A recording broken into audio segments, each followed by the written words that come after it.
Are you calling me a liar? Marcus Chen's voice rose sharply, his face flushing red. The tour group, which had been murmuring with polite interest moments before, went completely silent. 15 pairs of eyes turned toward the back of the gallery, where an elderly man stood alone, looking small and out of place beneath the towering photographs of war. The old man didn't flinch. "I'm not calling you anything, son. I'm just saying your facts are wrong." Marcus let out an incredulous laugh. "My facts are wrong. Do you have any idea how many primary sources I've read? How many veteran interviews I've conducted? How many? 147. Marcus stopped. "What?" "You conducted 147 veteran interviews," the old man said calmly. "I know because I'm on your list. You sent me a letter 3 years ago. I never responded." The tour group exchanged confused glances. Marcus's mouth opened, then closed. He looked down at his tablet, scrolling through his notes, his confidence wavering. The National Military History Museum stood in the heart of Washington, D.C., a monument of white marble and polished glass. 500,000 visitors pass through its doors each year, school groups, history enthusiasts, retired veterans coming to quietly pay respect to their own past. The museum took its prestige seriously, and so did its docents. Marcus Chen was the shining example of that prestige. At 28, with a master's degree in military history from Georgetown, he'd become the museum's youngest senior docent in 5 years. He had 5-star reviews on TripAdvisor. His presentation style was engaging, knowledgeable, passionate, and slightly entertaining. People came specifically to take his tours, and the Vietnam War exhibit was his showcase, particularly the Operation Lam Son 719 presentation, the disastrous 1971 incursion into Laos. Marcus had perfected it. He knew every detail, or so he thought. Today's tour group was a typical mix: a few middle-aged couples, a retired teacher, a group of college students, and the old man standing quietly in the corner. The old man had been there since morning. Marcus had noticed him earlier, wearing a simple windbreaker and faded jeans, white hair neatly combed, posture slightly stooped. He looked like someone's grandfather, the kind who gets lost on his way to the gift shop. Marcus stood before the centerpiece of the Vietnam exhibit, a massive floor-to-ceiling photograph. A Huey helicopter suspended over dense jungle, soldiers rappelling down ropes, smoke and chaos visible in the grainy black and white image. Operation Lam Son 719, Marcus explained with practiced authority, was a tactical disaster. Poor planning, inadequate air support, and a complete breakdown in command structure led to devastating casualties. The helicopter crews were unprepared for the intensity of enemy fire, and many units had to be abandoned. At the back of the tour group, the old man's jaw tightened. His weathered hands, resting on the handle of his walking cane, clenched slightly. But he said nothing. Marcus continued, warming to his subject. The soldiers on the ground faced impossible odds. Command decisions were made from hundreds of miles away by officers who had never seen combat. The pilots were inexperienced. Most were trained for routine transport, but that's not true. The words were spoken so quietly that at first Marcus wasn't sure he'd heard them. He turned his head. "I'm sorry," he said, his tone polite but tight. The old man stepped forward, slowly, leaning slightly on his cane. "What you're saying isn't true," he said, his voice low but steady. "The pilots weren't inexperienced, and the units weren't abandoned. Marcus's face flushed slightly. His professional smile stretched thin. Sir, with all due respect, I'm speaking from documented evidence. Official reports, declassified documents, first-hand veterans. I'm first-hand, the old man said quietly. A ripple went through the tour group. A few people leaned forward with interest. Others looked uncomfortable. This wasn't part of the planned tour. Marcus took a deep breath. He'd dealt with this before. Sometimes old veterans came in, heard their war being discussed, and, well, memories are imperfect. Trauma blurs things. Personal experiences don't see the bigger picture. That was Marcus's job, to present the facts. I understand, Marcus said gently in a patronizing tone. And we're grateful for your service, sir. But personal experience sometimes doesn't capture the larger tactical picture. From the command level, it was clearly a disaster. I was in command, the old man said. The words hung in the air. Marcus laughed, a tight, disbelieving sound. You were in command, so? Were you a team leader, a sergeant? No, the old man said. I was the air evacuation coordinator for the operation. All helicopter extractions were my responsibility. Marcus's smile froze.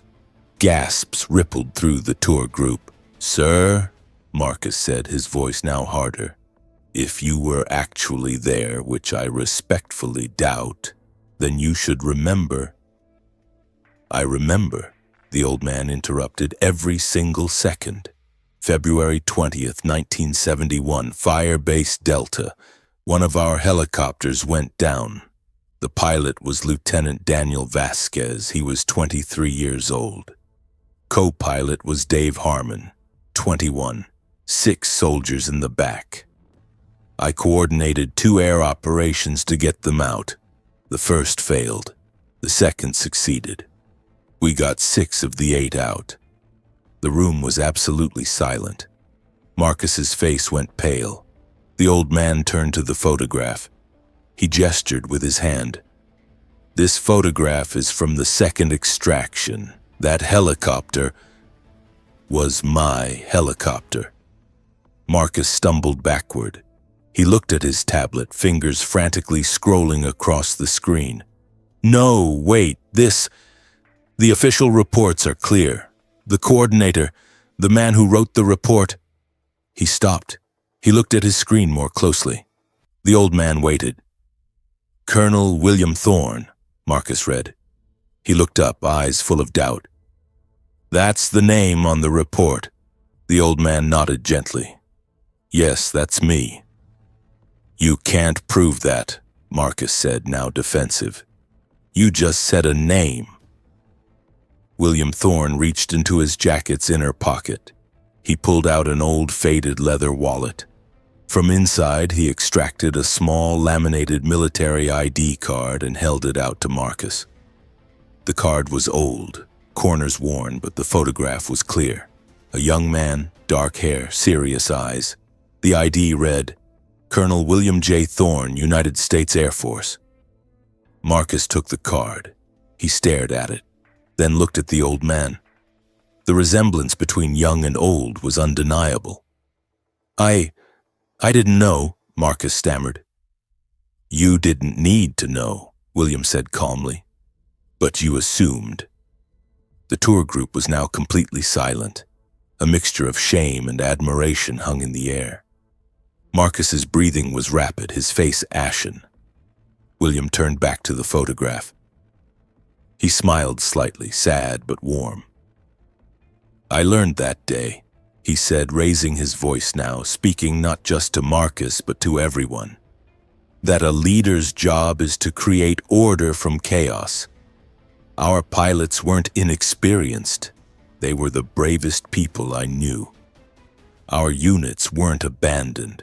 They were rescued by heroic brothers in arms. And the disaster report?